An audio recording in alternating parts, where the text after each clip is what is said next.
My name is Asad Lakhani. I am a recent graduate of the Cold Spring Harbor Laboratories School of Biological Sciences. In addition to doing everything a molecular biologist studying cancer does, I've also been a tour guide here at the lab. Welcome to Cold Spring Harbor. Cold Spring Harbor Laboratory was founded in 1890 as the Brooklyn Institute of Arts and Sciences Biological Laboratory. One of the incredible things about science is that it's constantly evolving. We're constantly learning new things. So those changes, as we learn interesting new advances in, for example, biology, we're taken in new and interesting directions, and we're able to look at older ideas in newer lights.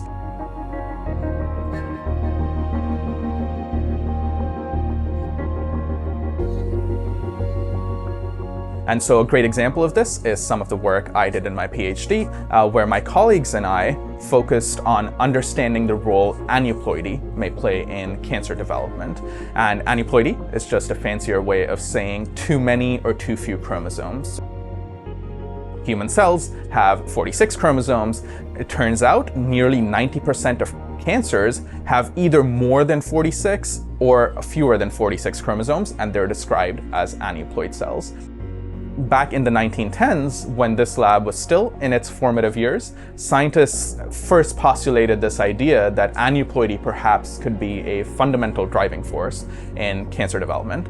But since then, advancements in the way we look at cancer have taken cancer research in different directions. In particular, over the past 50 years or so, there has been a focus on studying how individual genes, genes we call oncogenes, may play a fundamental role in cancer development.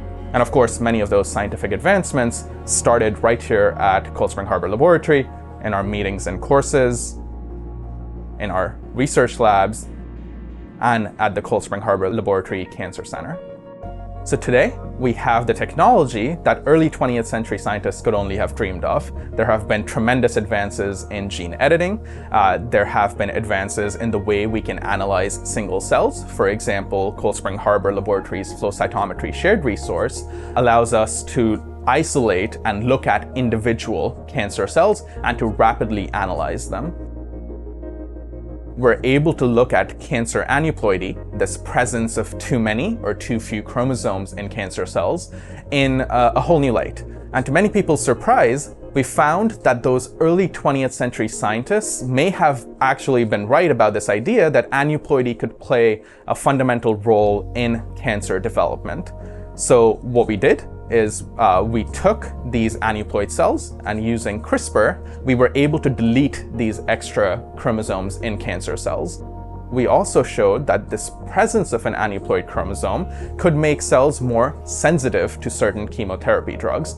This leads us to this idea that targeting multiple genes on an aneuploid chromosome, rather than just a single gene, could perhaps represent a whole new approach for cancer therapy. An idea first conceived in the early 20th century, given new life by the powerful technology we have in the 21st century.